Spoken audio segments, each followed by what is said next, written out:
Not quite a quorum reassembled yet. Not quite, Chair. Perhaps just a minute more. Okay.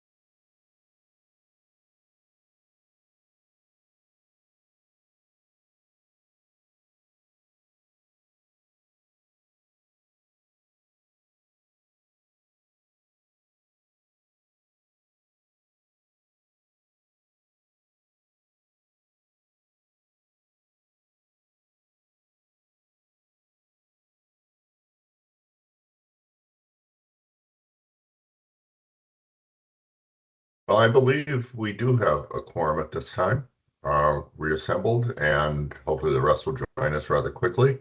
So we're going to proceed with the remainder of our agenda. So again, hopefully you had a relaxing or refreshing, rejuvenating lunch, and we're going to go back at it.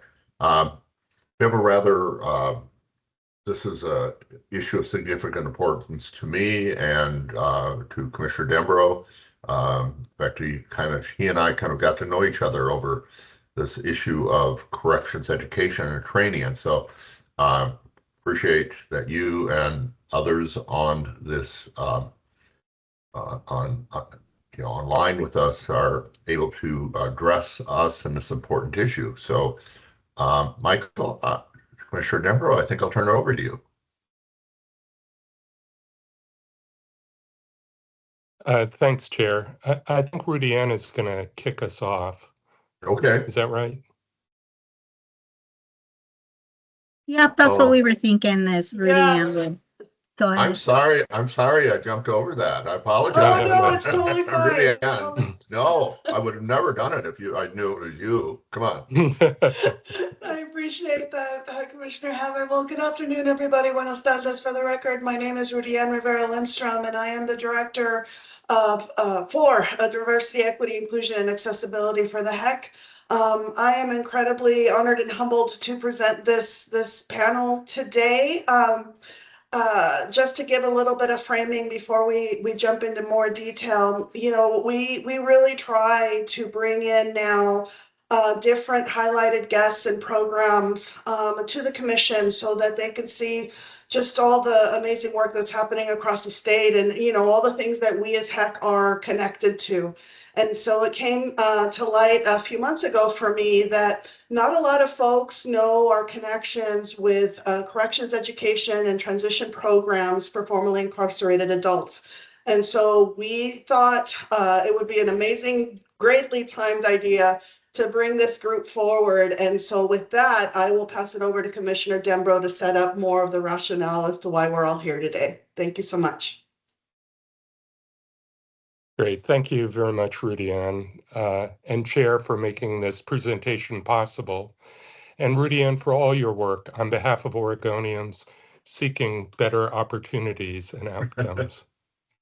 I look forward to our sharing with you updates on what's going on in prison education here in Oregon.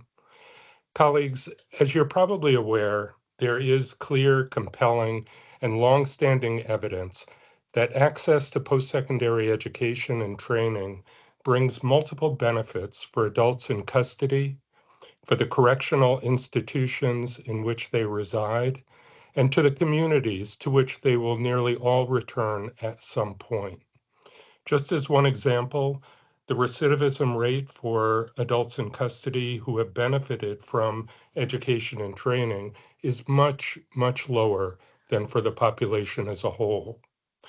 And that's why it was so tragic to see access to prison education severely disrupted in the 1990s, when, as part of tough on crime initiatives, students in prison lost access to the Pell Grant, which had made it possible for schools to offer programs inside.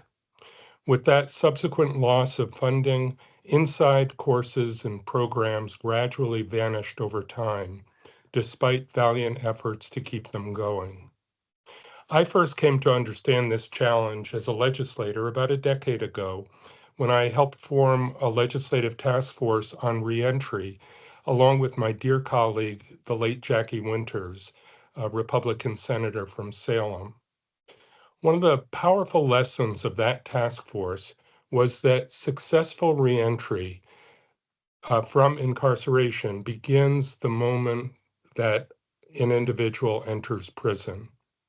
Senator Winters and I came to fully appreciate the importance of prison education and training programs in preparing individuals for reentry.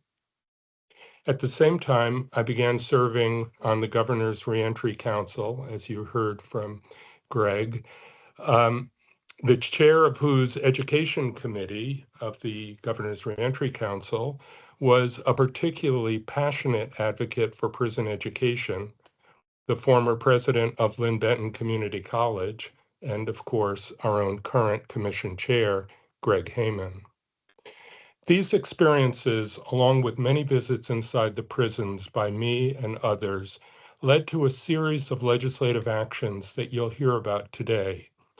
All of them, by the way, have had strong bipartisan support.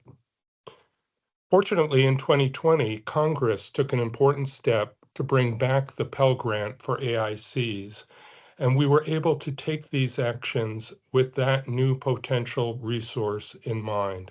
And you'll hear more about that. One of the key themes that I hope you'll take away from this presentation, and of course, this informs so much of the work of this commission, is the crucial importance of partnerships and collaboration. As is the case for any at-risk student anywhere, the real danger is that of falling through the cracks amidst siloed bureaucracies. It is so important for us to get these prisons, these educational institutions, these workforce boards, et cetera, coordinated and working hand in hand. That's a message that you'll hear again and again. That includes coordination between agencies, and it also includes coordination between the faculty and program managers of individual institutions. You'll hear about the important good work being done by OCHEP, the Oregon Coalition of Higher Education in Prisons, which meets every month to make sure that the focus is on the student and not the individual college or university. For members to learn from one another about what's working and where the barriers are, and to work to remove the barriers that get in the way of student success. So with that framing, let me now turn the mic over to Tracy Hightower from the Department of Corrections, who will tell you about a pilot project that is serving as a model for what is possible. Thank you, Commissioner Dimbro. Good afternoon. So Senate Bill 1522 basically mandated the Department of Corrections to be online for college at both our Snake River facility, which is on the eastern side in Ontario, which houses about 3,000 adult males, and as well as our Coffee Creek facilities, which is our 2 female facilities, minimum and medium. And so it took a lot of work. We were told, that happened in July. I think it came into existence in July, where we were, had to basically get started, and we had to be online by that September. Obviously, we were already working on it long before then, so we were ready to go in September. And just to give you a few numbers, in 2021, we only had 98 students taking college classes. And then in 22, by the end of that year, we had 364, and currently we have 586 in taking college classes. So it has greatly increased our ability to do college, especially inside. You can see the jump just in 1 year, just being online at 2 facilities. During this whole process, we had to work on credit recognition for our students, and how does it go from one facility to another facility and between colleges and universities. We had to basically improve our educational infrastructure, and how did we access all of that? And we're still improving our access to college online. We keep learning new things. We keep finding new secure measures. We keep changing things. I keep pushing an envelope. This term, we're trying a pilot program where we're doing online classes between our medium facility and our minimum, which will help out. We have the live instructor over at the minimum, and we're doing the video conferencing over at our medium. And it's just helping to stretch dollars for the colleges and universities to be able to do that, because more students and seats is obviously cost effective. So really trying to push the envelope on how we do things, and hopefully eventually getting to that student being able to take a class by themselves at a university in a class of other students. I mean, that's the goal. I know that's what Senator Dimbro, when he was Senator, Commissioner Dimbro wanted us to look at. I don't know if we'll ever get there, but we keep pushing the envelope to try and get there. And now I will pass it off to Donna, who is going to talk about the key back to Dimbro, sorry, the key legislations. I skipped a slide, sorry about that. Yeah, it's fine, Donna, thank you. I'm sorry, Tracy, thank you. So as I mentioned earlier, at the end of 2020, Congress voted to bring back access to Pell for incarcerated students, creating what came to be known as Second Chance Pell. And that kicked off a lengthy rulemaking process. It took several years, and really it remains somewhat of a work in progress, which you'll hear about. But at the time of its passage, we knew that this had the potential to be transformative in restoring opportunities to AICs and to states. But we also knew that it was important for us here in Oregon to get out in front of this and be prepared to step up and be prepared to take full advantage of it when it went into full effect. So in the 2021 legislative session, Senate Bill 234 was passed, which directed the HECC to, and I'll quote here, to convene a stakeholder group to study ways to best serve adults in custody who are recently eligible to receive student grants.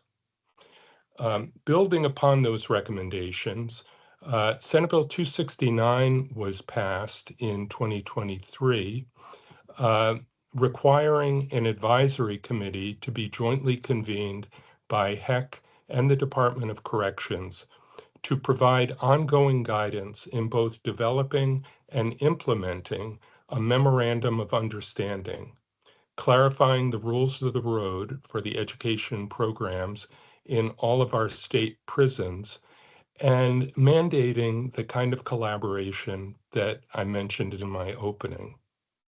So now I'll turn it over to CCWD Director Donna Llewellyn, who has been the HECC lead for this committee, along with Tracy Hightower from DOC.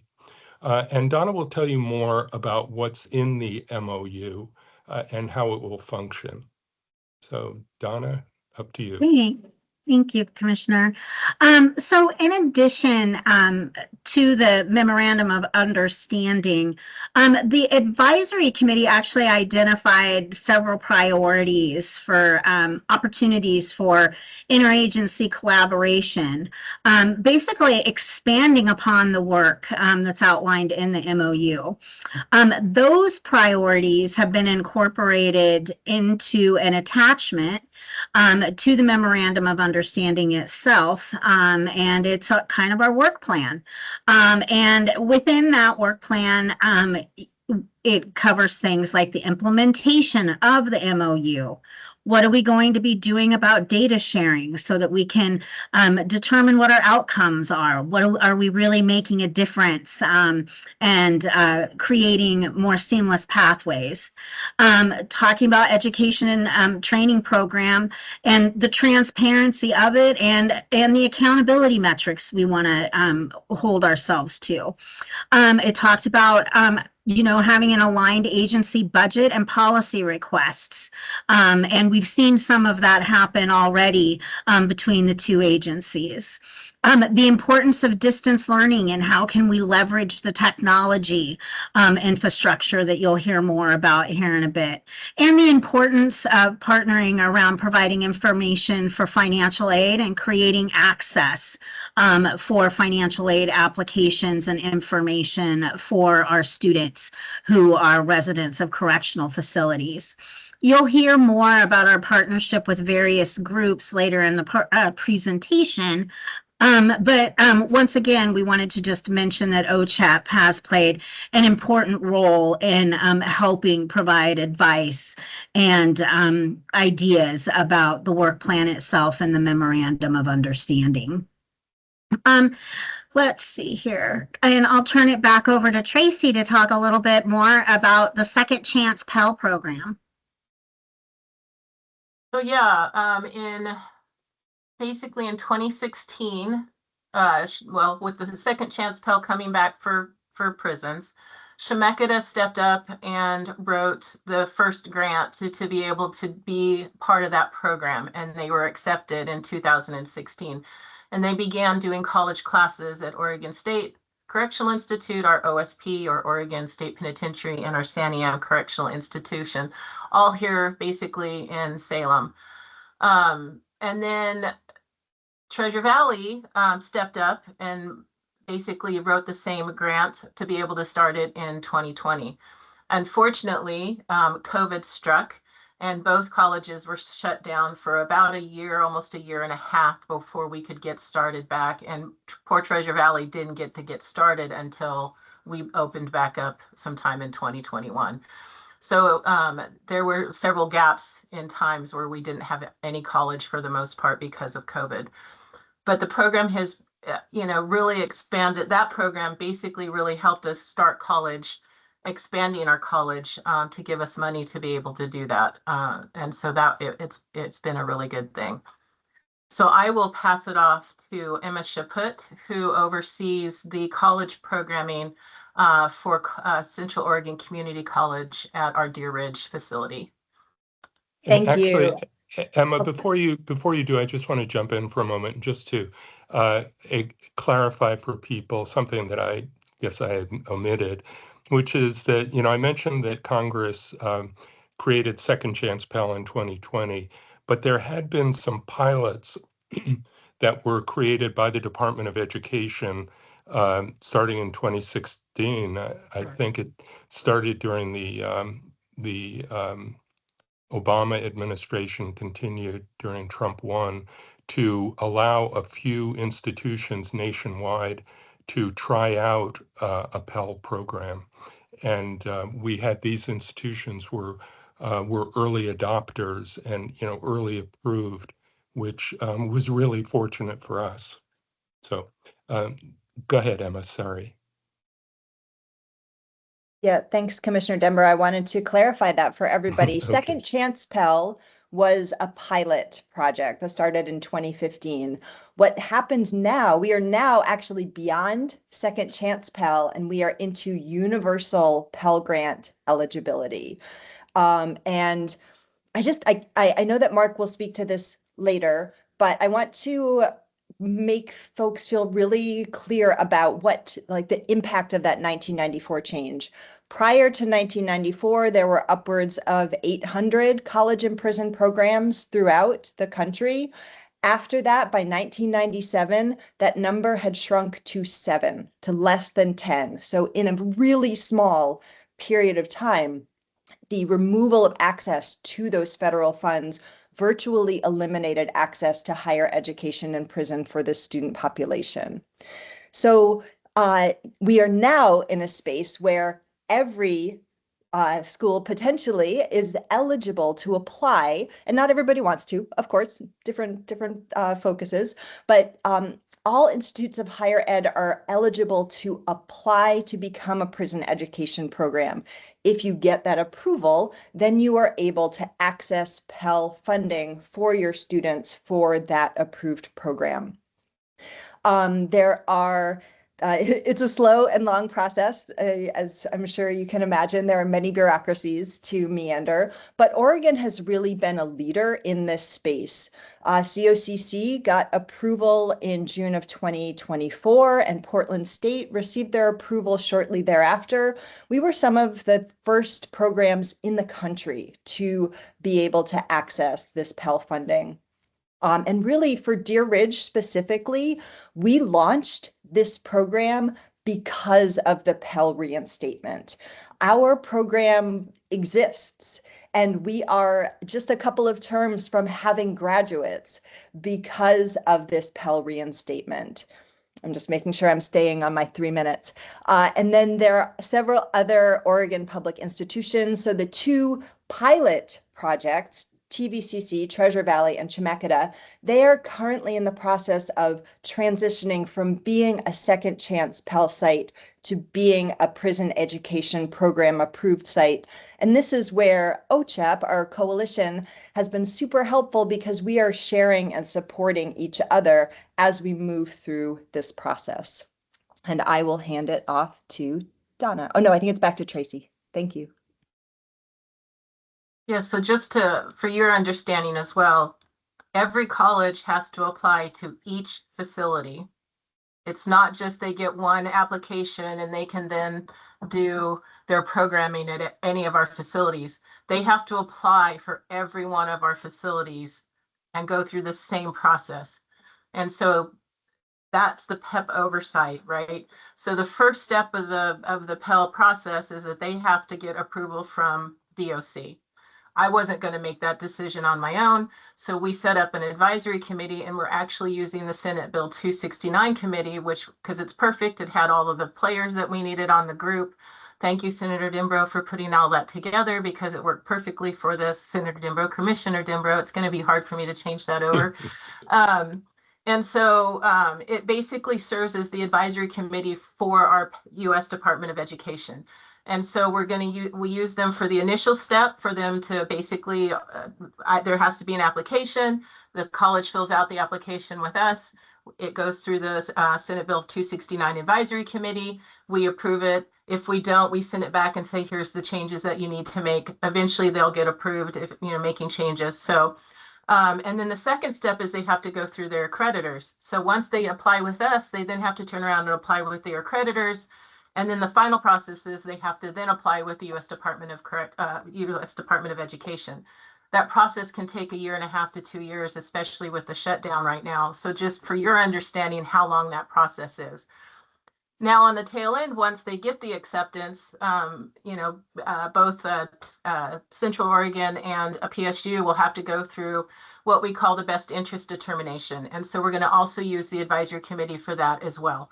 I am currently writing up the policies and the procedures for that and how we're going to do that so that we're ready to go next June for Central Oregon Community College. And so that is basically the process. And so the next slide is basically on WorkSource Oregon. So we have partnered obviously with a lot of different people, WorkSource, Employment Department, Higher Education. It is a great partnership. So we all wrote a grant together and we got a lot of funding to be able to put a WorkSource center into every one of our facilities. Currently, there's 2 that are missing at this point, OSP, because we're in the middle of wiring the room that we want to do, and they hit asbestos. And unfortunately, that has put us back probably 4 or 5 months as they're clearing out asbestos to then finish that project. And then our South Fork facility, they're still getting that one wired up. But as soon as they do, we'll have those WorkSource centers within every one of our facilities. So 10 of them currently have it. We're still missing 2. But this partnership, it really is, it supports our education programming. It helps us with the training that we need. Our students, as they go to leave, they get all this, they can sign up for WorkSource. They can look for jobs before they walk out the door. WorkSource can help us with training, right? They can help us, tell us what the next, big thing is that maybe we need to bring in, if we could do AI, right? AI is the next big thing. If we could teach our students AI, that would be great. But all of those things, like right now, it's heavy equipment, construction folks are needed, and they tell us that. And so then we're able to kind of put together our education and try to focus that on what the needs of the society are at the current moment and what jobs are available for our students. But it's, we're able to braid our funding. We've had Future Ready Oregon funds. We've had U.S. Department of Labor funds. We also have Bureau of Justice administrative funds that we use. And all of those funds is what helps support our education, because without them, we wouldn't be able to do a lot of what we're doing currently with training and education. And now I get to pass it back to Donna.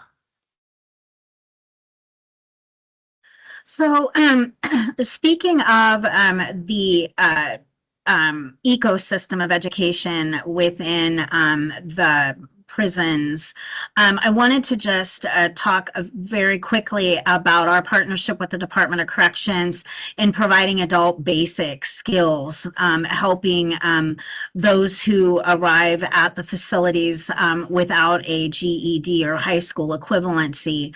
And we actually work very closely with Tracy's team and several of the community colleges that are listed here. We are working to expand offerings. We also have an ongoing partnership, which includes Tracy and her team meeting for bi-weekly conversations about how things are going. I joined those as needed.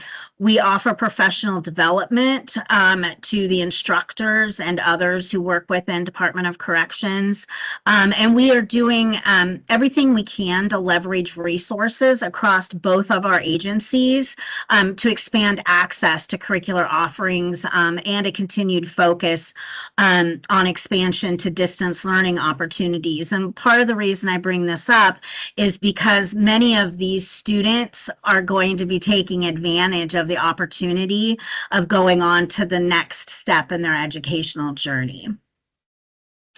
Let's see, next slide, please.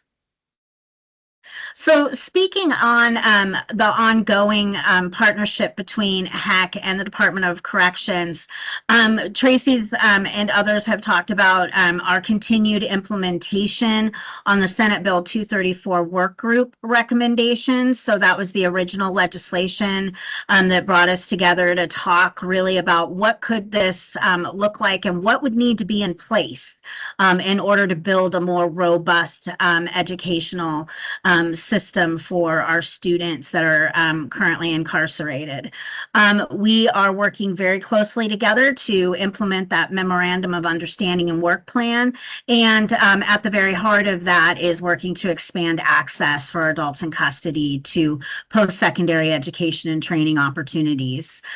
We are working together to continue to support the full implementation of those WorkSource Oregon centers and their infrastructure. We're also looking to coordinate access to those resources for the education and training programs that are within the facilities. And of course, we are continuing with support for expansion of staffing and infrastructure for the adults in custody education programs. We recognize that expanded offerings also requires expanded staffing to support the students and the instructors within the facilities. And so with that, I think I will be turning it back over to you, Tracy. Yeah, so next slide. So this just is going to give you kind of just a picture of how many, it's not even all of them really, it is the folks that we work with and the folks I work with on a daily basis to help support our students, our adults in custody. And so I work with every one of these groups almost daily.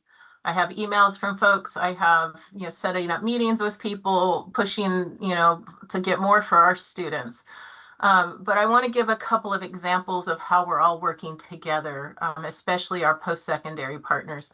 So we had one young lady, student that was at Coffee Creek, who, while she was on the outside, had gone to Chemeketa and had a bulk of her credits from Chemeketa.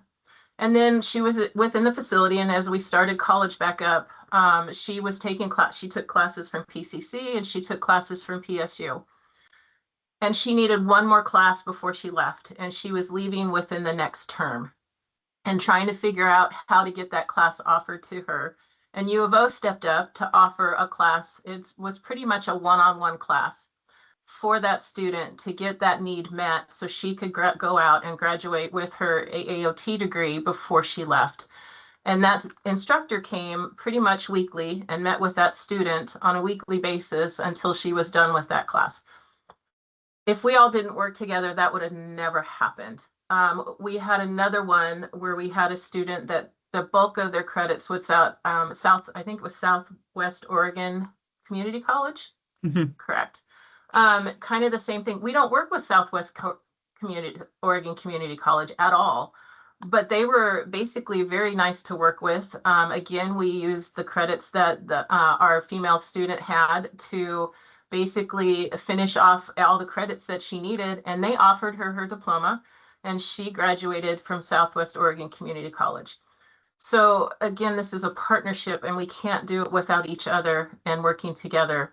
And so I will now pass it off to Shaul, who is going to talk about OCHEP, which is one of our partners. And so Shaul Cohen is the chair for OCHEP, and he's also one of our partners for college. He oversees the college programming for U of O at our OSCI facility, our OSP facility, and our Coffee Creek facility. So. Thank you, Tracy. Good afternoon, commissioners. We're very grateful for the opportunity to share our work with you, and especially to Senator Commissioner Dembro for pushing this along throughout his years of service. So you got the sense already that there are many facets to what we're doing, and that in many respects it's complicated and challenging. There are also enormous rewards. Senator Dembro mentioned specifically the impact that there is on recidivism rates, and I want to just speak to that for a moment. When you invest $1 in higher education in prison, Studies show that you're saving $5 in recidivism costs. You're also making the community safer when those people release. You're strengthening them, their families, their work roles. It's a tremendous asset to everyone to have this investment, and it is an investment in higher education and prison. When the Pell Grants came back, the Federal Department of Education indicated that it wanted Pell to supplement rather than supplant the sources of funding and opportunities for higher education in prison. One of the benefits of having OCHAP operating is that each of our schools are different. We have somewhat different aspirations, different resources. We're operating in different prisons, sometimes overlapping, but sometimes not. And it's helpful to be able to coordinate in that way. We, OCHAP, are also eager to advocate on behalf of our programs and our students inside the prisons, to do that in the legislature, to do that in the governor's office, to do that in the community, and to do that here with you. We are aware every day of the challenges and the rewards of the work. We want to communicate about both of those. And we're also eager to enlist additional help. And we're hoping that that can come from the HECC and from other agencies and from the communities. And one of our principal needs, as Donna already mentioned, is that we need to find a way to get additional funding to the Department of Corrections so that they can increase their staff dedicated to education so that our programs can grow. So that's a brief overview of OCHAP. I know that we won't be able to cover everything today. We are always available and eager to answer questions. And now I'll hand it back over to Emma, please. Thank you, Shaul. This gives you an overview of the institutions of higher ed and what we're doing where. And I want to put in context. Tracy mentioned the number of students that are currently being served or currently have access to higher education in Oregon, who are students who are incarcerated. So that's somewhere in the range of 500. The denominator for that is that there are roughly 12,000 adults that are incarcerated in Oregon right now. So the number of people who have access to these opportunities is really small. And we would love to be able to figure out how to expand that. And the students who are engaging right now, they realize what an opportunity this is. Just a very brief story. One of the students that I'm working with completed his GED at Deer Ridge. A month later, got accepted to our college program and is now within a couple of terms of leaving with his associate's degree. And just the other day, he was saying to me, he's like, I didn't mean to do this, Emma. This was not my plan. And now he sees a pathway to completing his bachelor's, to getting a master's, and he wants to return as a GED educator for incarcerated students. So this opportunity has totally shifted the trajectory of this individual's life. Whether he does that or not, I don't know. It's a great idea, but he couldn't have seen that before as an opportunity for himself before the chance to engage with education. And I'll hand it back to Shaul. Thank you, Emma. There are many inspiring stories in all of this. For one of our students who earned his bachelor's degree while incarcerated, he came to prison illiterate, and it took him some number of years before he got on the pathway of education. That's often the case. People don't necessarily catch on right away. But once they do, we're building that pathway for them, ideally to get to degree completion.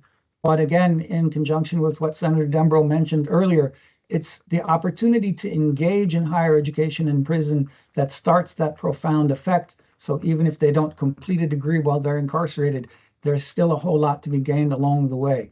So there are those of us from the 4 years who are involved in the prisons around the state. Portland State is up at Coffee Creek, and they have a very robust pathway from people beginning their work inside the prison out to the campus to continue and to complete their degrees there. Corbin at OSCI has a 4-year program there, and people from around the state are eligible to apply to transfer to OSCI to participate in that program. We at the University of Oregon are offering a Bachelor of Arts that's available at Oregon State Penitentiary and OSCI.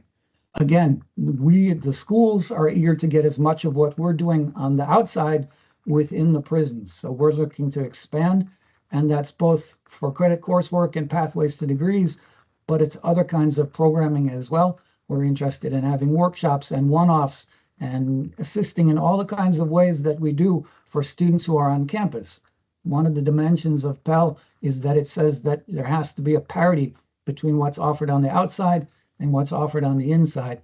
We're aspiring to that, even those of us that don't use Pell, bearing in mind that education in prison is not the same as education on campus. Again, those challenges, but the opportunities are there for us, and we are eager to expand. With that, I will hand back over to Tracy and to Donna. I see that Commissioner has a hand up. Do we want to stop for a moment and take the question? Sure. Who is it? I can't see. Commissioner Lawson, Uh-huh. thank you, first of all. I'm finding this extremely educational and helpful. On the previous slide, it showed some universities who were doing some of these programs. I was wanting to know if those were all of the universities that were doing a partnership with this program. Specifically, I was just wanting to see if Lane Community College was a part of this awesome opportunity. So No. Lane Community, So Lane Community College is not currently a partner with us on both slides. So the one slide has all our community colleges. So it's just Central Oregon Community College, Temecula, Portland Community College, and then Treasure Valley. And then currently our universities are Lewis and Clark, Portland State, University of Oregon, and Corbin. Eastern Oregon has put in their application to work with us, and they are in the process of becoming a Pell program. They just haven't made it through the whole process yet to start up with us. So Okay, thank you very Yeah, much. I will add, at least in the past, Lane has had representation on OCHEP, I believe. Right, I do know that LCC does some prison work. I just wasn't sure if they were in this program. I do know that two board members would probably like to be part of this program, so I'd like to bring that to them from this information. Thank Thank you. you. So this next slide, I'm really excited to share. We wanted to take a moment to just share a very recent example of how Department of Corrections and HECC, in partners with others, are working together to find innovative opportunities to expand this work and the infrastructure supporting it. We had an opportunity arise where 4 states will be selected to participate in a coordinated effort to remove systemic barriers and align education, workforce, and employment systems, which ultimately will lead to creating pathways to quality jobs for people with arrest or conviction records. And I'm really excited to say that we did put forward a really solid application. And Tracy can tell you a little bit more about what will happen if we are lucky enough to be one of the 4 in the nation. yeah, so basically it will allow us all to work together to build a data system, basically. I don't know how much you know about DOC, but we are still on a green screen. Our data system was built, I think they say, in 1986, and it has never changed. And so it is very difficult for us to work with others in our system. And so part of it is there's a company or an agency out there that's helping states build a data system network where we would enter our data, Department of Employment would enter their data, HECC would enter their data, and then we're all able to use it, right? And it's not there's no names, it's all aggregate. We don't have, you can't basically select a student out of that data and figure out who it is. It's basically numbers that we can then look at to see how we're doing. Right now, we can't tell you what our students are doing once they leave us. We are not able to follow them since we don't have any connection. So this builds that data sharing agreement between all of our agencies. It will allow us to all work together, and we're hoping that even it'll grow after that. Right now, it's focused on education and employment, but we really think that we'd be able to grow it and use it for other state agencies and things like that to help us. Our health, our health department, all of the other ones, our veterans department that we work with constantly, but we don't have the ability necessarily or an easy ability to share information with each other. I'm very excited. I really hope we'll get this. It will also help us tell our story because the legislators always want numbers. We aren't able always to give them numbers, and we're not able to show exactly what our student. I mean, I can give you subjective information about our students that have gone through our programs and have gotten jobs because they've emailed us back somehow. But we don't have anything that's definite that we can hand to somebody and say, this is really what we're doing and this is how it's working. And so I'm hoping that we get this because I think all of us are real excited to be able to use this information later. And so now it's my honor to introduce Mark. He will be talking about his history and his experience within the Department of Corrections and how that has helped him down the road and where he is now. And so again, Mark, you are up. Thank you. And thank you for the opportunity to speak with all of you this afternoon. My name is Mark Wilson. I am a paralegal at the Oregon Justice Resource Center in Portland, Oregon, a nonprofit law firm. Before my beginning work with them in January of this year, I was incarcerated within the Oregon Department of Corrections for 37.5 years and was released January 9th of this year.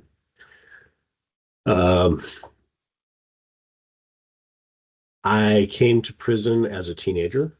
I had not completed my high school studies to get my diploma yet. I was missing a half a credit when I came to prison. When I came to prison, everybody has their ideas about what prison is and their fears around that. And I was pleasantly surprised that prison was more of what I imagine a college would be like than a prison. And that's largely because when I came to prison in 1987, there was a robust college program in the prison system. We had Pell Grants, as people have talked about today. Chemeketa Community College offered a 2-year degree program. Western Oregon College, which is now Western Oregon State University, offered a 4-year degree program.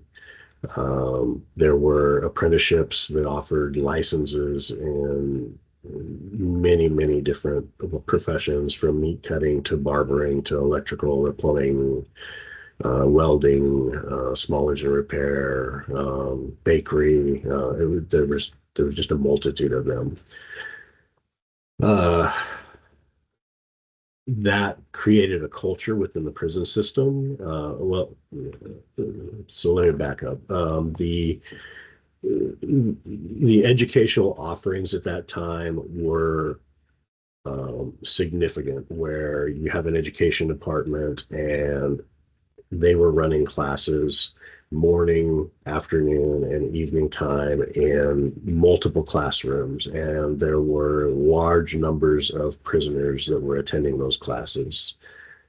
And that creates a culture within the prison system where the conversation, the focus of a large segment of your prison population is focused on learning and future-oriented, getting better, changing their lives. When I first came into the prison system, as I say, I didn't have my high school diploma yet. And fortunately, there was someone working in the education department that reached out to me and said, we can get you that credit so you can get your diploma. And they contacted my high school to find out what needed to be done to do that. And then ultimately, I was able to get my diploma within a couple of months of coming to prison. That person then pushed me and pushed me and pushed me and pushed me to get into the associate's degree program that Chemeketa was offering. But I was still believing the lie that I had told myself throughout all my public school experience, that I was not smart enough to get into a college program and be successful in it. And so I resisted doing that for a long time. And then that person finally convinced me to just try a class that sounds interesting to you. And then once I did that, I found that I enjoyed the learning experience. I could actually accomplish it, and I was able to do that. And so from that, I went through the 2-year degree program. But unfortunately, I didn't start that journey soon enough to be able to go through both the 2-year degree program and the 4-year degree program, because as everybody's talked about, Congress abolished prisoner Pell Grants in 1994. I became one of the last class to graduate of Chemeketa Community College's 2-year program in March of 1995. And within 6 months of that, all college programs, all apprenticeship programs were gone from the prison system. That remained the way our prisons were from 1995 until the mid to late 2000s. There were a few things here and there. UOCI had Blue Mountain Community College that was offering some limited opportunity for people to get into college there. There was a donor in Salem that was offering limited ability to get into college at OSCI, but it was really hard for people to get into college. And so for many people like me who had a long period of time to serve, college was not available to us. So basically I had begun the process in the early 90s and found that I could do this and wanted to do this and could actually improve my life by doing it, and then didn't have the ability to do it for decades. And then I was introduced to the Inside Out program that was offered by the University of Oregon at the Oregon State Correctional Institution beginning in, I want to say, 2009. And those were classes that were offered, I guess you would say, as one-off classes. They weren't intended to have a pathway to a degree.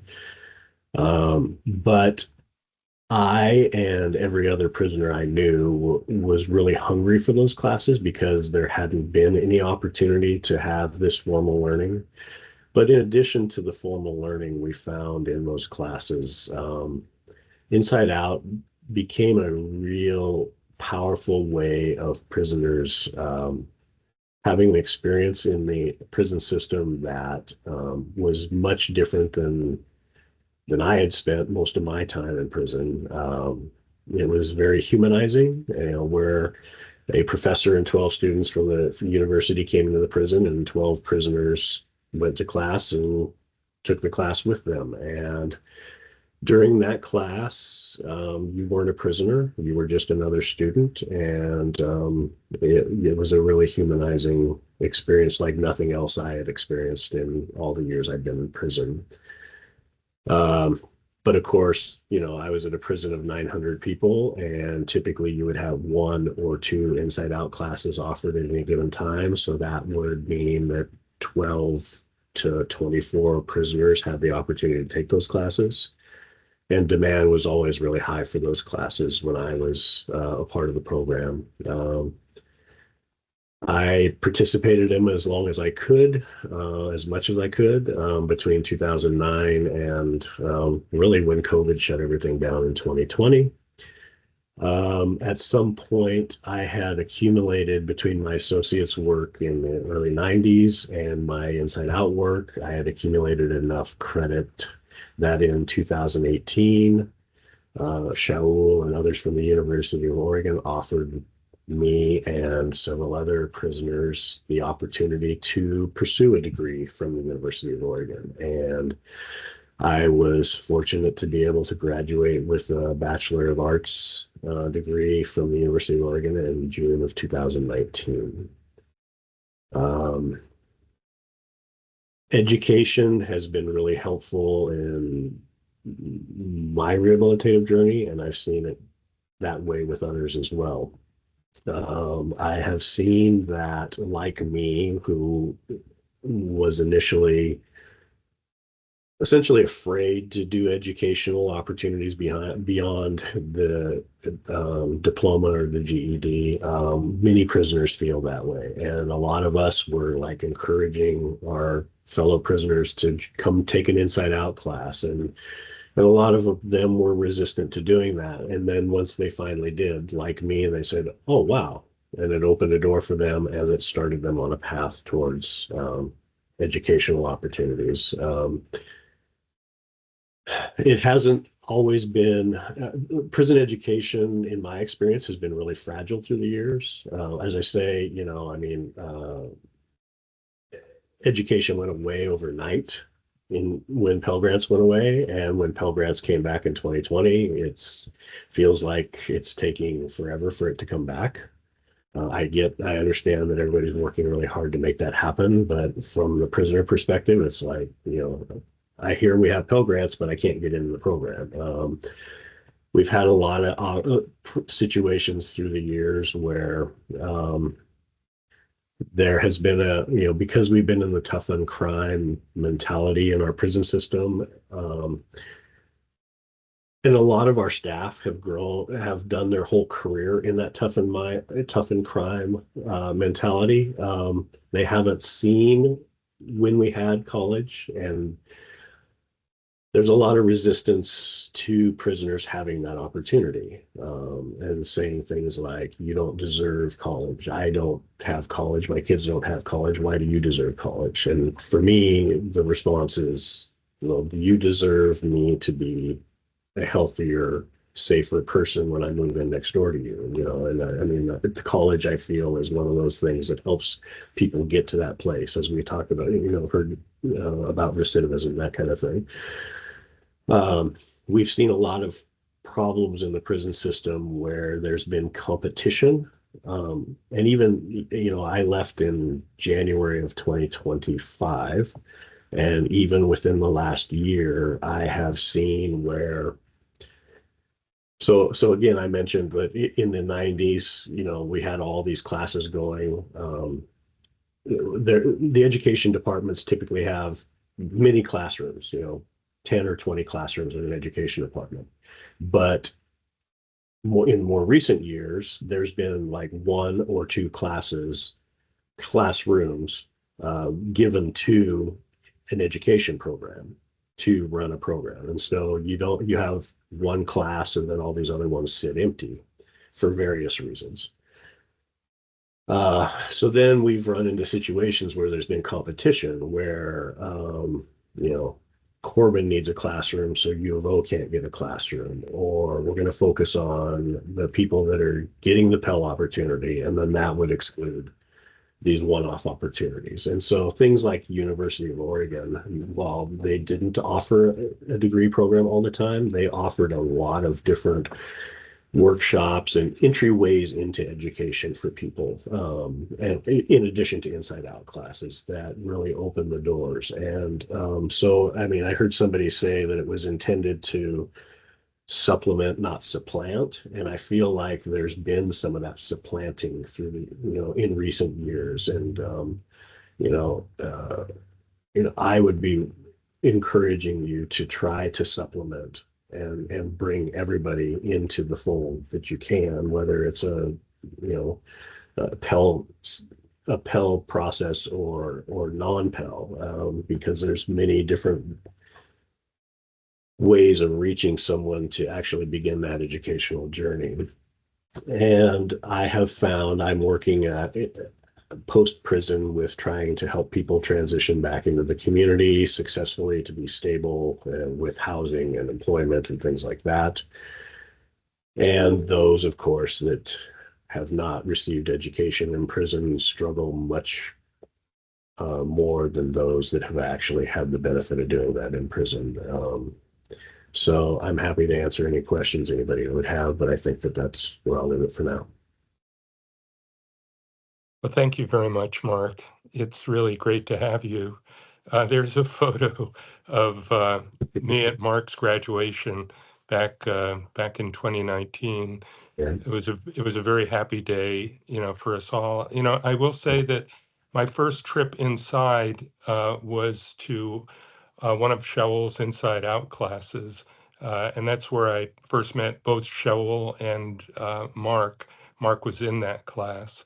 It was quite a transformative experience for me, and something I would offer if any of you commissioners would be interested is a trip inside. I would really recommend that.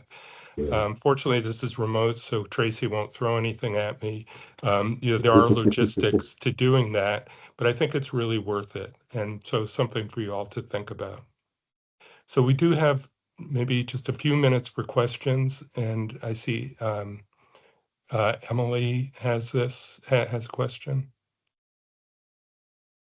I think Commissioner Smith is ahead of me in line with questions.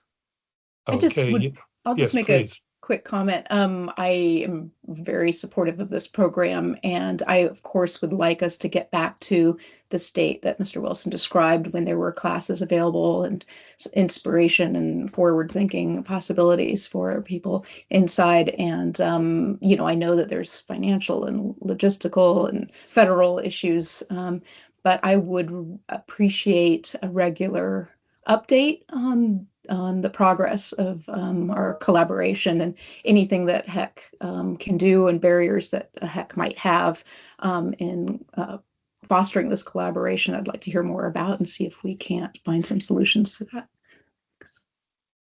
That's great. Okay, Commissioner Simic. Thank you, Commissioner Dembro, and thank you to everyone who presented today. What an amazing presentation, very full, lots and lots of information. And I mostly have a comment and then a question. I am so pleased to hear about the ability to collaborate across agencies and institutions. I know that's very difficult, and to see this modeled is really exciting, and I'm really heartened that we have the opportunity to have, or we have a situation here in Oregon where that kind of collaboration is happening, and there are places set up for that to continue. I really, really appreciated hearing from your experience, Mark. That was very moving to me. I think a really good testament of the importance of education at all the different stages of education, all the things that having access to classes and to post-secondary opportunities offers. I was curious to know if, I heard a lot about workforce and degrees. As a humanities person, I'm always interested to know what kind of opportunities there are that focus on the humanities or arts, critical thinking, that public speaking. Those are like the kinds of things that are part of like that sort of general liberal arts education that I think is really, that I see really impactful for the students that I have, and I'd just be interested to know how that shows up in these various prison education programs. Thanks. Emma, you want to take that one? Yeah.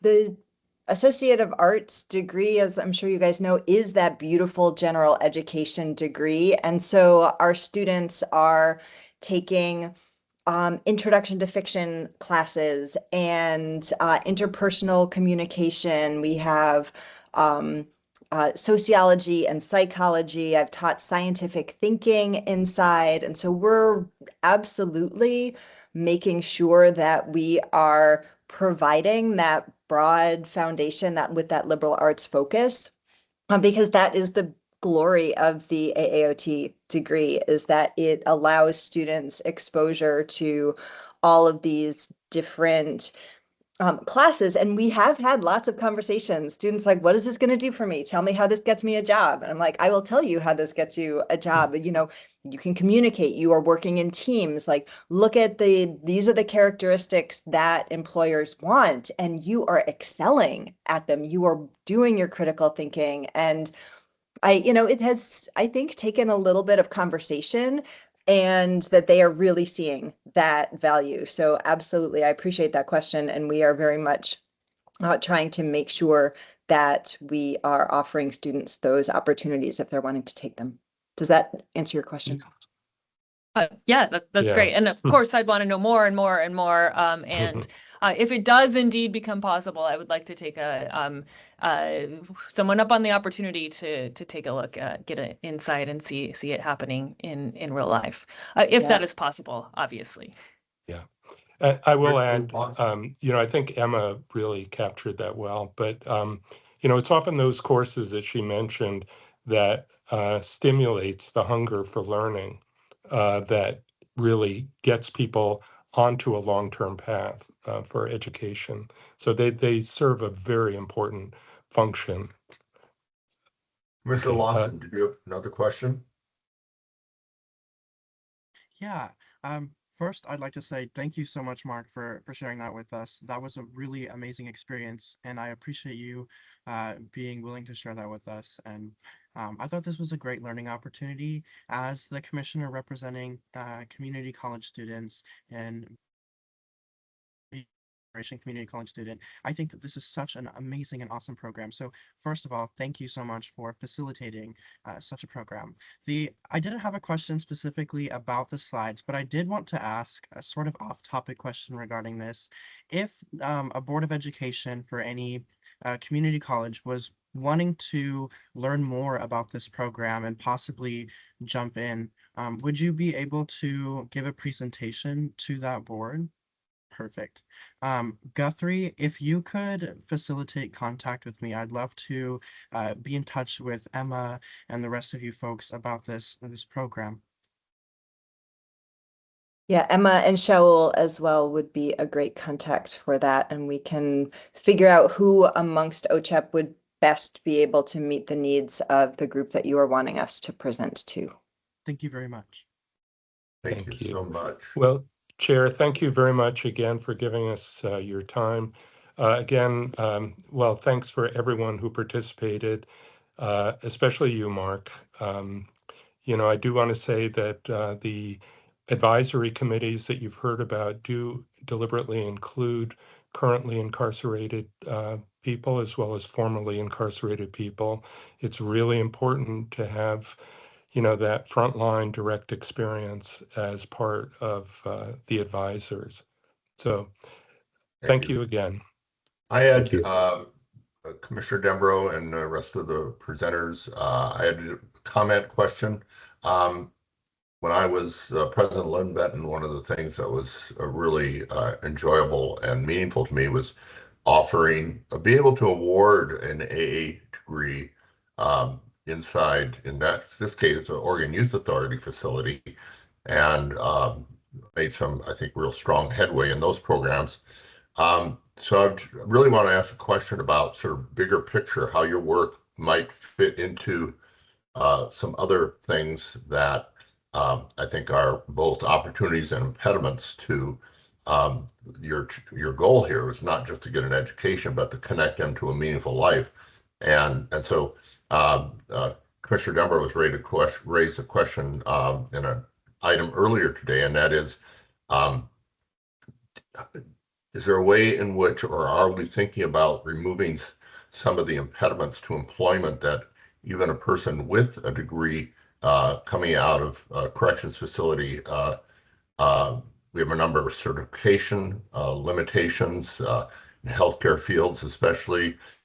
We have employers who are just generally reluctant to hire someone with a criminal record.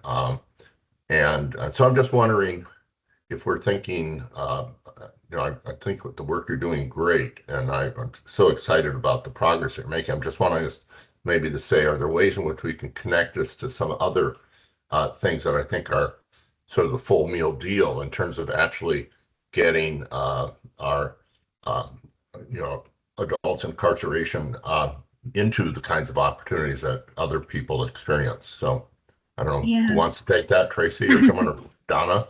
I'm happy to take it, and Tracy maybe even too, but I think that's the beauty of having the WorkSource Oregon centers inside the facilities. It makes that connection to the WorkSource system and creates that intentional opportunity for those conversations and employer engagement with an intentional pipeline for adults who will be exiting out into the communities. And because they're at each of the facilities, it does also create that opportunity for a connection to where they will be released to. So just because you're at one facility, when you're released, you're not likely not to go back to that community. You're going to go back to your home community. So Tracy, you want to add to that by chance? Yeah, also, I mean, we're really reaching out to our employers and, people that are hiring our folks, and we're having job fairs at a lot of our facilities and bringing in employers for the different types of things that we're doing. So we just graduated a class of heavy equipment operators at our female facility, and we invited contractors to come, and the ladies were filled up with business cards and opportunities for jobs. Even before they walk out the door, a couple of them were already being offered jobs because they were watching them working on the actual equipment in the land labs. We also do that with our pre-apprenticeship program. They have direct appoints into a lot of the jobs through the UPACT program. And so again, if you drive the 205 corridor where they're finishing off that bridge, we have about 7 of our students that have recently gone through our UPACT program and left are under that bridge working already and had signed their papers before they left. And so we really are bringing in our employers, and having those conversations with more and more folks around, and the more the word gets out that we have really good employees that are leaving and staying and very loyal to their jobs, we're getting more and more phone calls as to when is the next job fair, when can I come and talk to your students, and those types of things. So that is expanding. It's still in progress, but it is expanding. Okay. Well, thank you very much. Yeah, I think Cheryl has a point, and I have a quick one, Greg, if we have time. Thank you, Chair Heyman. The schools are eager to do the work. There's a bandwidth and resource question involved. So we here at the University of Oregon are involved in the Juvenile Justice Center here in town. We've been contacted by the federal system. We're operating in a number of different prisons. Bear in mind that our faculty have to get accredited by the Department of Corrections, and they need to be trained in each individual prison, and that's an ongoing process. So it's cumbersome to do this. We're navigating the network of the Department of Corrections as well as our on-campus bureaucracies and looking for resources in all those places.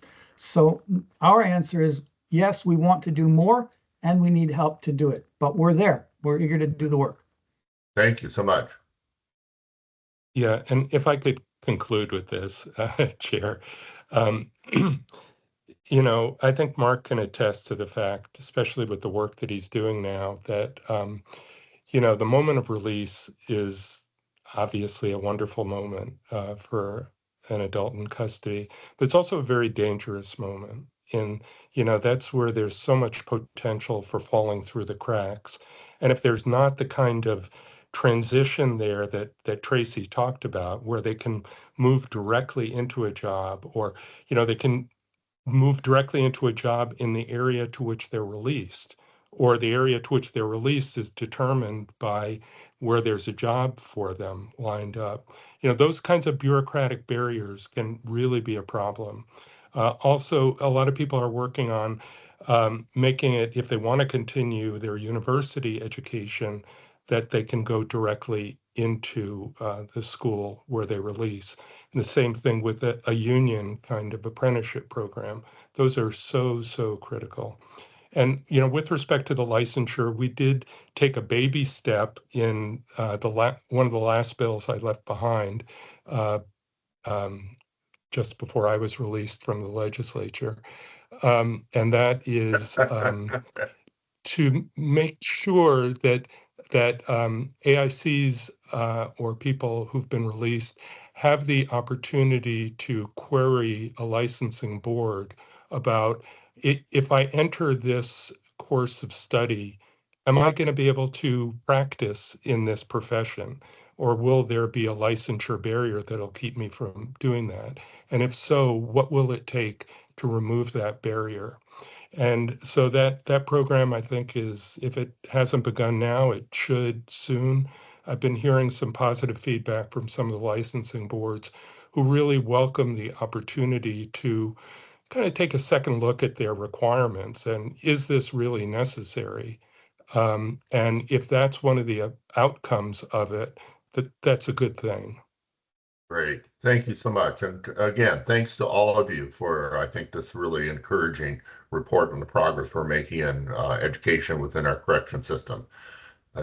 We're going to move on. We have one more item. It's a report on the impact of automation and AI on Oregon labor and workforce development. I think Mark Renner is here to provide that. Yes, thanks so much. Hey, everybody. I'll be here today with myself and my co-director, Gordon Lafer. We're going to divide up the presentation. The final report, just so you know, will be available in the new year. And while our report covers the impact of automation and artificial intelligence on the workforce, we're going to be focused today, since we have limited time, just on artificial intelligence side. You can go ahead, Guthrie, if you want, and just advance the next slide. So one of the reasons we're obviously focusing on AI is because there have just been huge tension in the media and in policy circles. You may have seen the headlines this summer when the CEO of one of the world's largest AI companies predicted that it might wipe out half of all entry-level white-collar jobs in the next 5 years. And aside from that, there's just tremendous numbers being posted on the board in terms of the investments in AI. For example, you see here AI investment has doubled between 2020 and 2025 to up to $250 billion. And these numbers are actually out of date, because what we've seen is that over the past 12 months, the top 4 investors in AI, Google, Meta, Amazon, they're announcing that their total spending over the last 12 months has been actually $360 billion, and they plan on spending even more. Now, just for a sense of scale, this is more than NASA's total spending on the Apollo space program in today's dollars. So what we're talking about here is an industry where we're going to be spending the equivalent of an Apollo space program every 10 months, according to current projections. But despite the hype and the incredible levels of investment, AI adoption has been fairly limited, and we haven't really seen a measurable impact on the workforce. For example, as of September of this month, only 12% of Oregon businesses report that they're using AI for commercial purposes. And we have lots of examples from the past of how wide, like huge examples of excitement in an industry like, Guthrie, you can go to the next slide, have not panned out. According to the best information data we've got there, you can go on to the next slide. There's really not been the same kind of clarity about where we're seeing this. We just haven't seen in the data yet the impact, at least in a measurable way, on the workforce. So before we get into the specifics of our research, I want to just say exact predictions about the impact of AI are difficult, but they're complicated by 2 things that are both true. First, there's a lot of hype about AI, a lot of it being produced by the industry itself. And then on the flip side, the levels of investment that I just showed you are evidence that a lot of smart and very successful people believe this industry is poised for dramatic growth. And because the technology is still in its infancy, there may be applications we can't see. So, what we're hoping to do here today is provide you with our own estimates of how AI is likely to impact the Oregon workforce, including occupations that are most at risk of elimination by AI. And we're going to also spend some time identifying key challenges and policy issues. You can go to the next slide, Guthrie. Just as a cautionary tale, many of you may remember the Segway scooter which Steve Jobs said was going to be as big a deal as the personal computer. They, of course, ended production of the Segway in 2020, 10 years after the CEO drove himself over a cliff. Go on to the next slide. You may or may not have seen this 2017 report by economists at Eco Northwest that predicted that half of all jobs in the state of Oregon were at risk of automation. All this is to just say that forecasting job, what's going to happen from automation, or in this case, artificial intelligence, is a real challenge. We're going to try and give you our best picture. You can go to the next slide, Guthrie. Without getting into the numbers here, I just want to preview our conclusions, which is that we believe that the impact of AI is likely to resemble what happened in the 20 years following the widespread adoption of the internet and smartphone technologies. Most jobs were transformed, but it didn't fundamentally reshape the employment landscape. There were hard-hit occupations like mail sorters and switchboard operators. But as you can see from this chart, if you look at the last row, occupations that were hardest hit in this period represented just a fairly small percentage of the total jobs in 1999. And so the job losses in those high impact occupations were more than made up for by the new jobs that were created in both existing and new occupations. Now, you can go to the next slide. Let me tell you a little bit about how we did our estimates. We, like most researchers who are trying to assess the impact of artificial intelligence on the workforce, we use three data sources. The first is from the U.S. Department of Labor's Occupational Information Network. You may be familiar with it. It's a data source that includes details on about 1,000 specific occupations, including a very detailed list of tasks that are involved in doing that job. You see here on the screen the tasks involved in the paralegal and legal assistance occupation.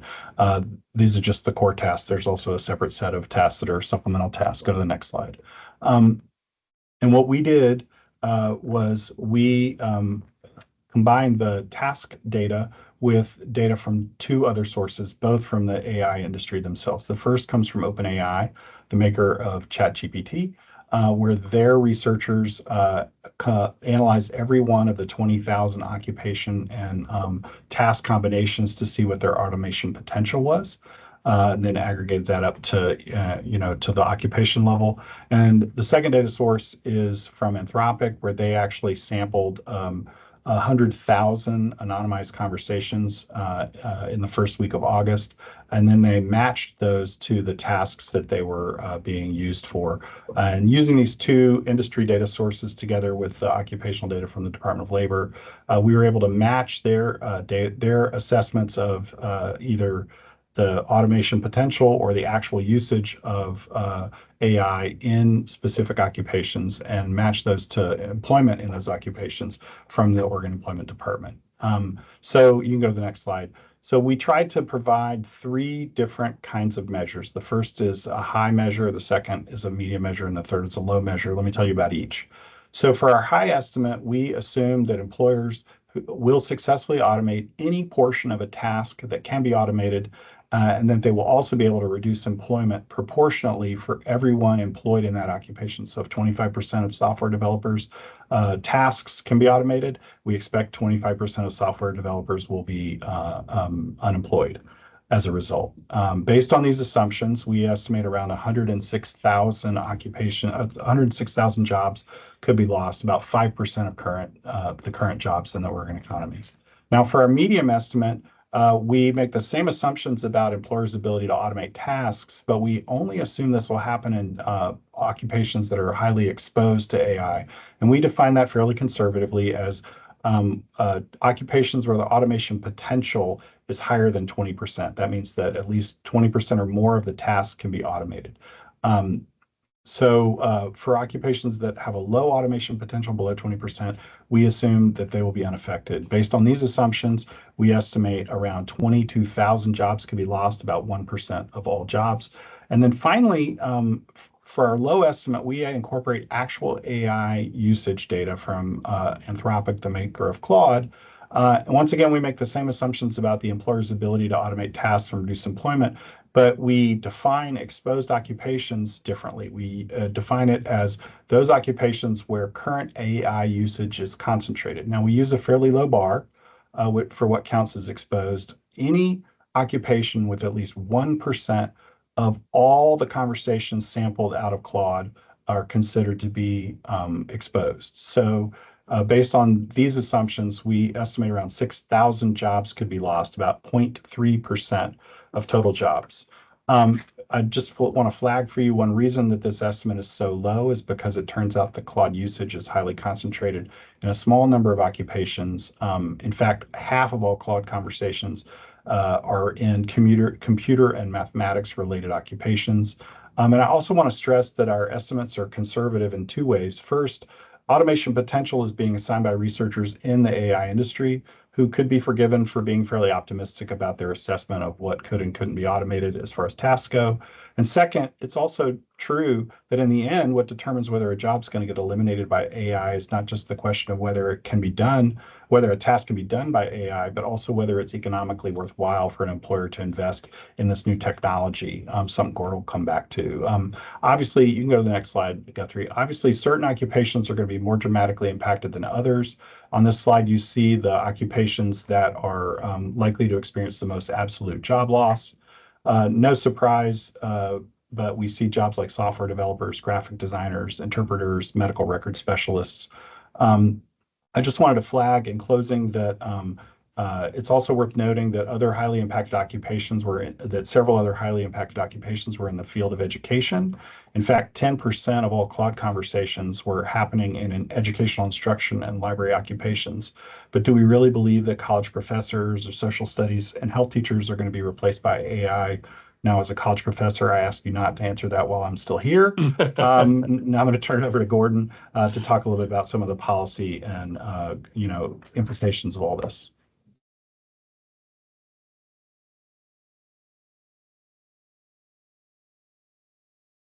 You're muted.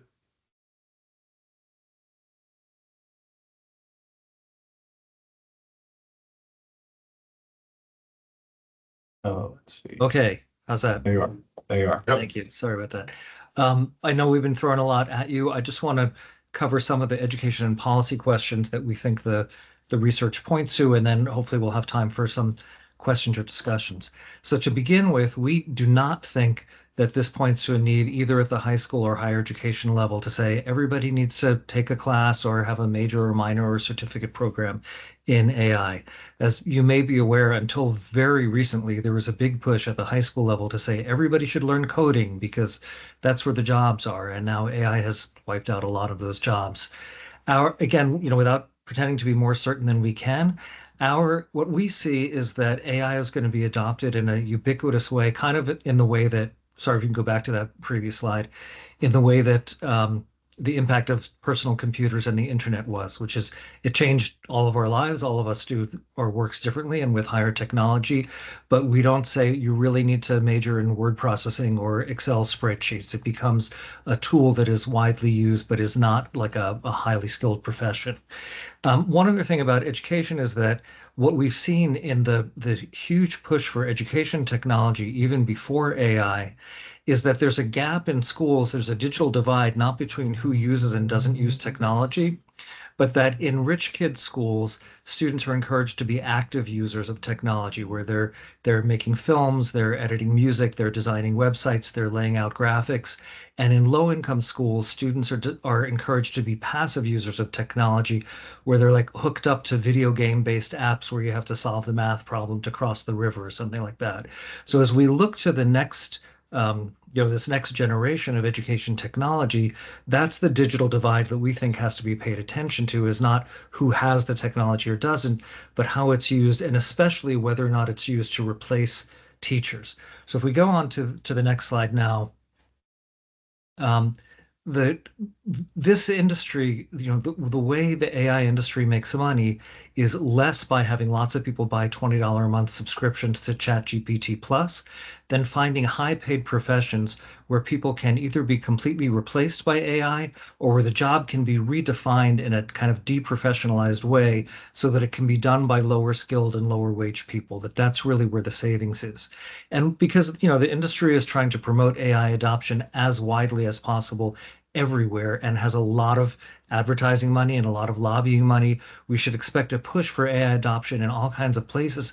And the question of does it make sense or doesn't it, or where should a human being have to do the work, won't be answered by the technology or industry itself.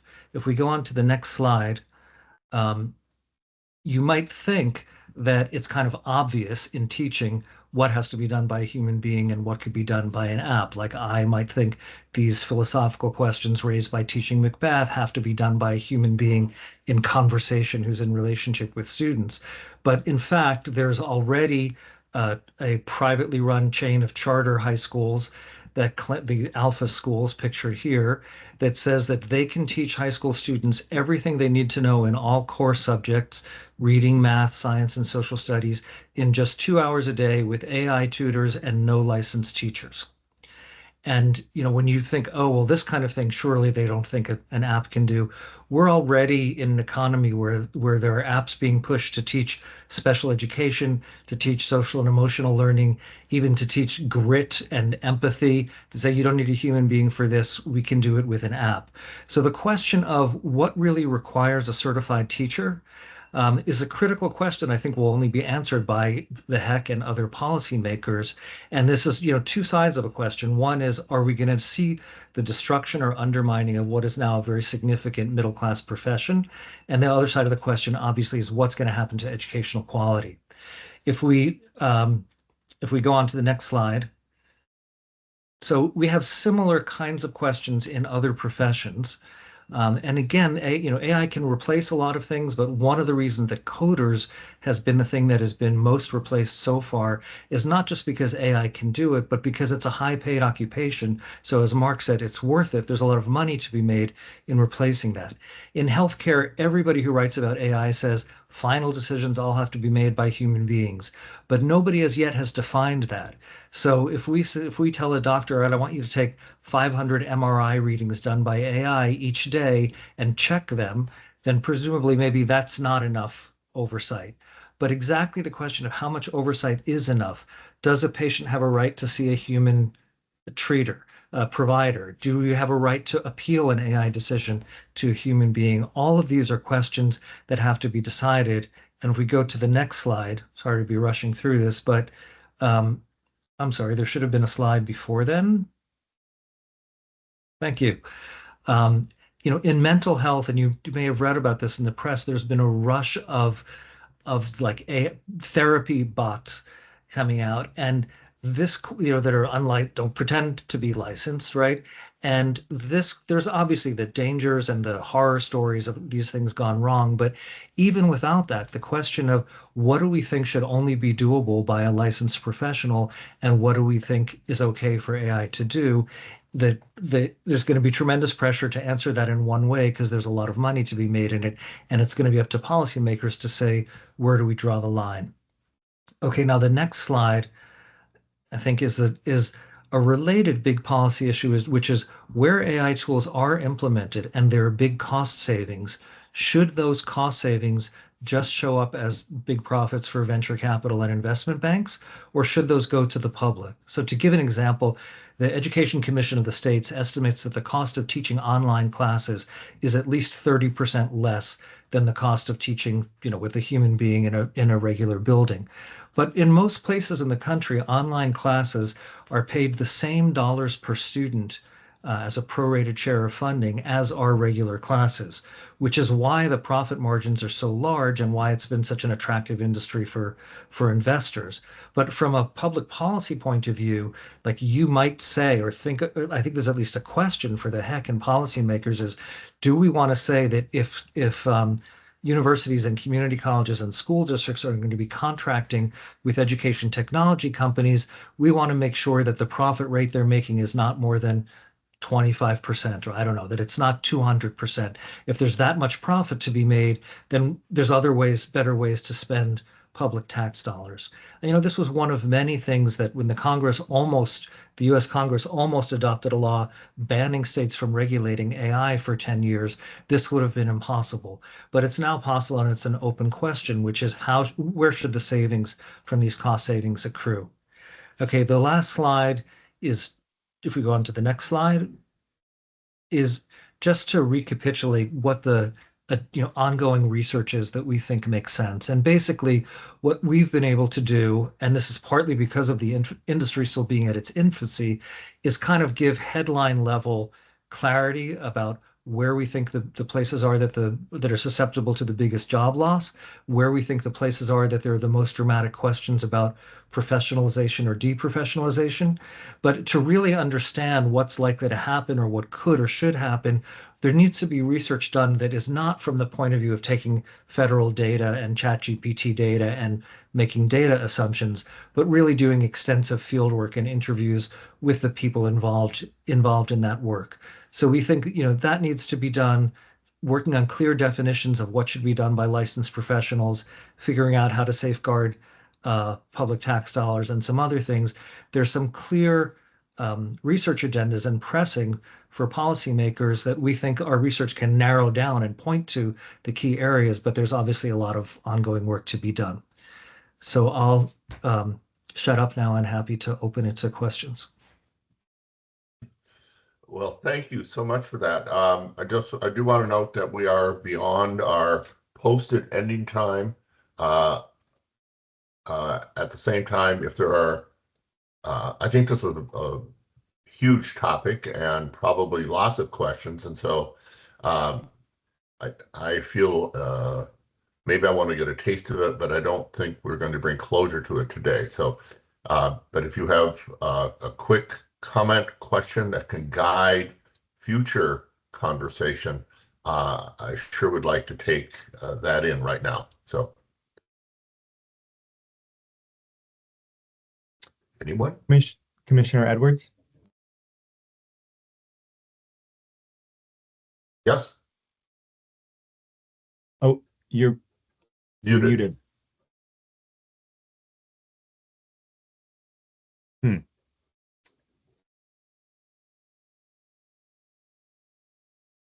I apologize. You do not appear to be muted, but there's no audio output. Perhaps we can go on to Commissioner Lawson and I can follow up separately. Okay. The only question I had, Mr. Chair and members of the committee, I guess since Mark and Gordon, as sort of experts in this topic, I have been approached by faculty members at colleges asking if I can do anything as a commissioner on HECC regarding AI and its use in schools. And I'm wondering if I know that we can't on HECC create a policy that says anything that would influence colleges what to do with AI, but in exploring with the commissioners what we might be able to, would you, in your opinion, say that HECC should do something regarding AI in schools? It's an interesting question.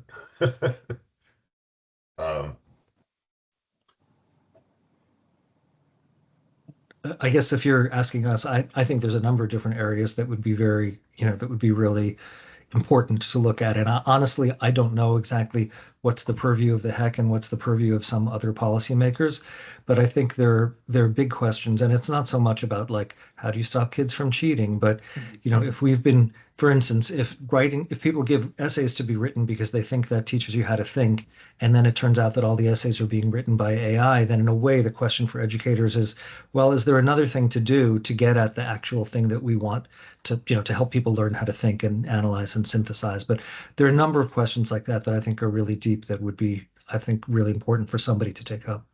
Yeah, I just wanted to add one short thing, which is that this is a new topic, a new area, like everything related to artificial intelligence, but the best available research indicates that it's not just a question of, okay, let's adapt our classroom instruction and, assignment structures to incorporate AI. there's actually measurable cognitive limits that are, we're lowering what people can achieve in terms of cognitive development when we are not forcing them through the very difficult and painful process that often happens when you're forced to write an essay on a topic that you don't necessarily know anything about. And to me, that's the biggest worry, is that as long as the answer or some version of an answer is readily available from an AI platform, you're missing some of what is really important about your intellectual development. And figuring out how to accommodate that in our pedagogical approaches at the higher education level is really, I think, very important. And I would hope we can get some guidance both at U of O and elsewhere from the HECC. Commissioner Edwards, I'd like to give you a chance. Oh, thank you. Can you hear me now? Yes. Great. I think my headphones were interfering. First, Mark and Gordon, thank you so much for this work. Clearly a lot to say. Two things that I'd just like to either ask a question, say something about. This whole issue of pedagogy, I think, is like, this is a global issue, right? We need to figure this out at a global level. We need to, combine forces. Our research does, covers some things about this particularly, but this is going to be a team effort. The second one is a question, because I know the Anthropic research well and have done these kinds of labor assessments and jobs and tasks things myself over the last decade. And I'm really curious about how you guys think about the division between augmentation and automation that they made, and how you stress tested those assumptions, because it's really core to how people are grappling with this issue of what humans are going to do, which does, start with the whole, accountability works backwards and judgment. But this division is really critical to the way that these labor studies unfold, and what turns out to be your final percentage of 5% or whatever, it hinges so much on some of these judgments. Yeah. I'll just say, as the person who was responsible for most of the data analysis in the report, just for everybody else's sake, the way that OpenAI researchers classify their automation, they take tasks and break them into 5 different types of they're basically one of 5 different types, 6, but they exclude one of the 6 in their final calculations. And then 3 of the tasks, they say, well, this is really helping people do what they do better. Things like iteratively asking questions and, give me, 3 of the hardest questions somebody might ask me based on this presentation. And then 2 of the tasks were more like direct, like do the work, like get AI to give you code that will actually work in Python to do a particular operation. And we in the report do analyze sort of how they did this. We measure against a number of different, not just the out of the box OpenAI classifications of automation and augmentation.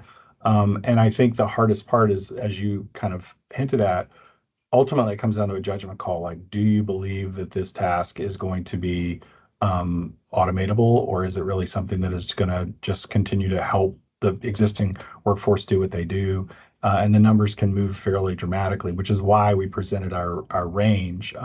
I think the upper end is pretty useful. I mean, you saw in the earlier part of the slide that when people predict the risk of automation, like Eco Northwest predicted in 2017 that half of the jobs in the Oregon economy were at risk of automation. I think that's not a particularly helpful result. I mean, saying half the jobs are at risk, it doesn't really tell us what to do as the people responsible for workforce development in the state. I think these are more useful, not so much in terms of the absolute measure, but in terms of the measuring where they fall. Like it's going to help the HECC more in terms of what occupations are we currently seeing at risk of automation, and knowing whether it's 35% of all software developers, only 25% of software developers may or may not be most important. And ultimately, I would think any serious researcher would agree that the sensitivity is fairly high in these measures.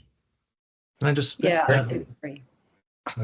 add one quick thing, which is I think this is part of why we think the next stage of research that we're interested in is more from the inside out than that. You know, these things and the whole question of what skill can be, what's augmented and what's replaceable is all people on the outside looking down and trying to make smart judgments about things. But we're interested in doing industry by industry or occupation by occupation studies. I'm not sure what's going to happen, but we've talked to potential partners about focusing specifically on mental health, which would be talking to people doing the work, trying to understand, okay, how is it being used? How does it seem like it could be used? What's lost if that's used instead of a person doing it? That I think we're close to reaching the limit of what we can do of just outsiders trying to make these systematic judgments of the kind that you've flagged. Great.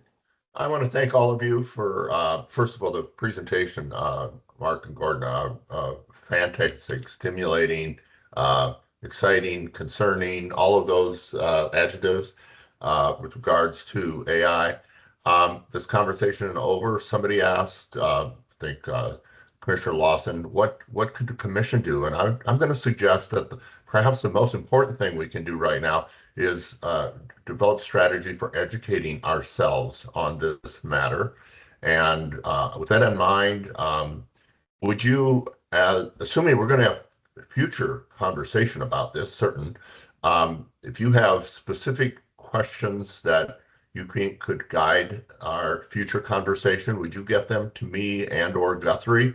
And we'll begin thinking about what sort of the next conversation on this looks like, because I do think it has considerable impact, potential impact on education and on the lives that we live. So thank you for that. We are 15 minutes over schedule, which I consider to be pretty close to the mark.